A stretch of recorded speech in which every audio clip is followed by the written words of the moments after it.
go-to gal for everything health, diet, fitness, and happy living. How are you today? I'm doing great. I'm going to give you some tips today on how to look young forever, or as long as you want.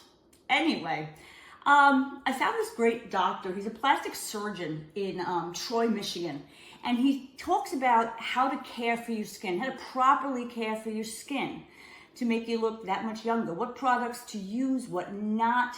He's very straightforward. His name is Dr. Anthony Youn, and I think he's just great. So if you want to know the secret to the fountain of youth, here we go. Stay tuned. Skincare routine. You have one in your book. It's called the 2-minute 5-year younger skincare routine. Yes. Can you break it down? So we did this study in my office where everybody's asking, like, what do I do for a skincare routine? And I said, look, for me, I like to simplify things because, yes, my ancestors come from South Korea, and South Korea is famous for having like a 12-step skincare routine. But who wants to seriously do 12 steps? And if you look at celebrities they'll make videos on YouTube of like, oh, this is my skincare routine. And it's like 10, 12, 15 steps.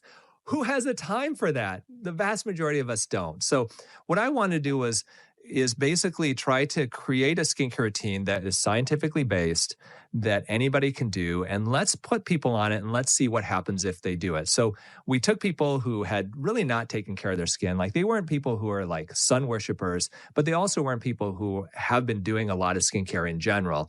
And we put them on this very basic skincare routine for 2 months. Literally, it took 2 minutes a day to apply it. That's it. And after 2 months, we actually put their photos online and we surveyed the audience, say, how much younger do they look? And the average was about 5 years younger, literally after just 2 months of doing a very simple skincare routine. Now, I'm going to tell you, Drew, if you start this skincare routine, you are not going to look 5 years younger in 2 months because your skin looks great. Okay. So we're talking people who have like normal skin, like, they don't look old, but they don't look young. You look young, so it's different. And that skincare routine is very simple. So you start in the morning, you cleanse your skin. You want to pick an appropriate cleanser for your skin type. And so very simply, if you have oily skin, go with a foaming type cleanser. If you have dry or real sensitive skin, then go with a hydrating or a milky cleanser. After that, I recommend applying an antioxidant serum. The most common antioxidant, almost all skincare lines have it, is vitamin C. Just like we mentioned earlier, hitting the aging process, that oxidation from the inside and the outside. And here's a little tip for your listeners. If there was a study that showed that if you combine vitamin C and vitamin E, that you get a synergistic effect. So it's not just you get the antioxidant effect of one plus the other, but they actually work synergistically for an even better combined effect. And then the third step in general would be to apply a sunscreen, at least an SPF 30. We've kind of talked about that. If you're not going to be in the sun, you don't want to wear it, then obviously that's up to you. That's all you have to do in the morning. Cleanse, antioxidant serum, sunscreen, and that's it. In the evening, so important to cleanse. You have to cleanse your skin. You got to get rid of the day's worth of grime and dust and dirt and oil and sweat. And if you've got makeup, some people will even do a double cleanse to get rid of that makeup. If you only wash your skin once a day, make sure it's at night, okay? Because you got to let your skin breathe at night. And then the second step is to apply an anti-aging cream. And the one we usually recommend are retinoids. The easiest one is retinol. So retinoids are derivatives of vitamin A. And prescription strength retinoids are Retin A or tretinoin. That you have to get from a dermatologist, or a doctor. And then non-prescription strength is retinol. Non-prescription strength retinol, essentially, the reason why it's not prescription is that it goes on your skin inactive, and then your skin actually will convert it to the active form tretinoin, which is what is in the prescription, essentially. But it's less aggressive, it's usually in smaller amounts, and it's much more easily tolerated. There are scientific studies to show that applying prescription strength tretinoin can improve wrinkles, fine lines. It can thicken the skin, it can improve blemishes, and it can even reverse early pre-skin cancers. And that's something a lot of people don't realize, is if you have a history of skin cancer, I strongly encourage you to talk to your doctor about using tretinoin or Retin A prescription strength, because it may reverse early pre-cancers that haven't quite come up to the surface yet. You'll not know what it does because it just prevents them, essentially. But that's prescription strength. Most people can go with a retinol that most skincare companies have a version of that. And then if you want to apply a moisturizer on top of that, feel free to do that. Moisturizers are meant for comfort. They're not truly anti-aging. So there's a fallacy that people have of, oh, my mom looks really young because she wears a moisturizer. She's putting a moisturizer on every day. That's not the case. Moisturizer will not de-age your skin. It just makes it more comfortable and plump and hydrated. That's all you have to do at night. Cleanse, an anti-aging cream, ideally a retinoid. I can talk about some other options too. And then following that up with a moisturizer as desired. And then the only other thing I recommend is maybe twice a week, once a week if you have sensitive skin, you want to exfoliate your skin. Exfoliating your skin either with a simple scrub or with like a alpha hydroxy acid, like at-home peel, that helps to get rid of the upper layer of dead skin cells. By getting rid of that upper layer of dead skin cells, it sends a cellular signal to the deeper layer of skin cells to start turning over and moving more quickly, essentially. So when we have a skin cell that's formed, it's formed in the deeper skin. And as it gets older, it basically becomes more and more superficial, eventually gets to the top surface of the skin, and eventually it sloughs off. When we're young, that process happens typically about every 6 weeks. As we get older, that process slows down. It becomes 8 weeks, 10 weeks, 12 weeks for that skin to turn over. And that's one reason why our skin kind of gets drier and rougher as well as we get older. And so by exfoliating your skin, you can cause that cellular signal to happen and cause your skin to turn over more quickly. And that's it. Literally 2 minutes a day. If you've got kind of average looking skin, you can potentially look in 2 months of doing that 5 years younger after those 2 months. That's great. Love it. Love the simplicity.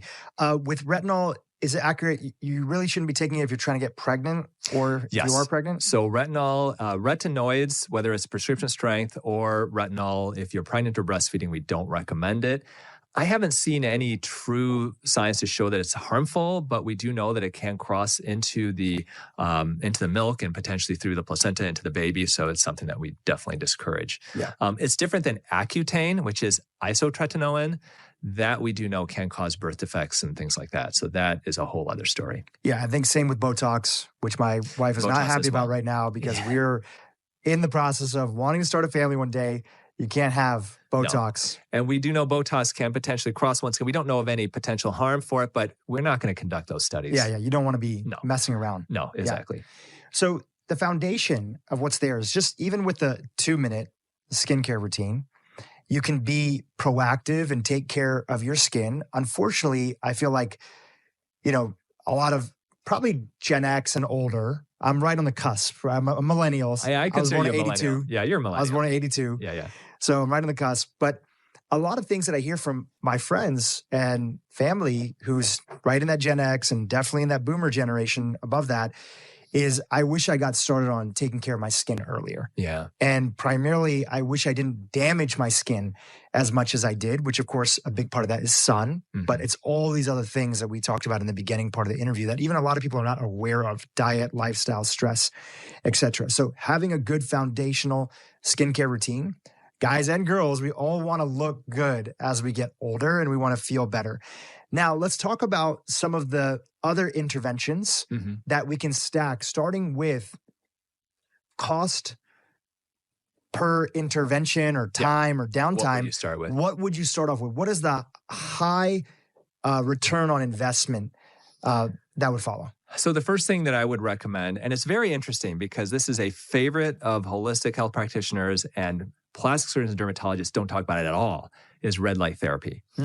So red light therapy comes in many forms. There's handheld red light devices, which honestly I don't like because I think they're a pain, where you essentially treat a quadrant of your face at a time. So you may do a few minutes in one quarter of your face and a few minutes in another quarter and you move along, which to me just seems kind of onerous. There are tabletop devices, which I think are really good, where they're usually kind of rectangular and they sit on the top of a table and you just basically look into it for several minutes. Yeah, I have one of those, like a Juve light. Yeah. And so those I think are really good.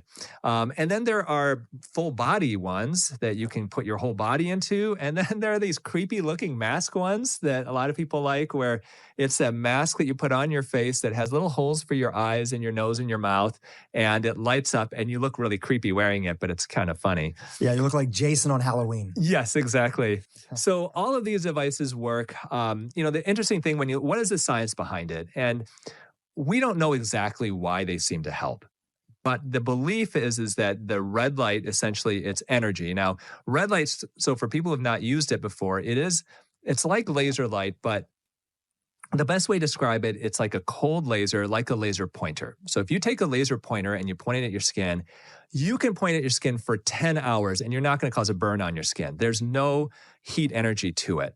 The lasers that we use in our office do create heat because there's a chromophore, basically, there's a target color that they heat up. And so that's a different type of a laser than red light therapy and some of the at-home laser type devices that we use. Red light therapy is believed that the laser light from the red light, essentially the energy from that light is transferred to the mitochondria of your cells, and it helps to increase ATP production, which essentially is energy. This is the belief. I have not seen any proof that this is exactly how it works, but this is how we believe that it works. But when you actually do look at scientific studies on red light therapy for anti-aging, they are positive. There was one study that looked at 90 days that that their subjects used red light therapy for their face, and they found in 90% of them they appeared to have an improvement in the skin tone and 80% in skin hydration. So it does appear to help. There are even split face studies where they literally treat half of the face. There was one study where they treated half the face on patients and found improvement in wrinkles and elasticity on the side of the face that was treated with the red light therapy. So there are multiple studies that do show that red light therapy definitely works for anti-aging of the skin. That's how we believe it works, but we're not 100% sure.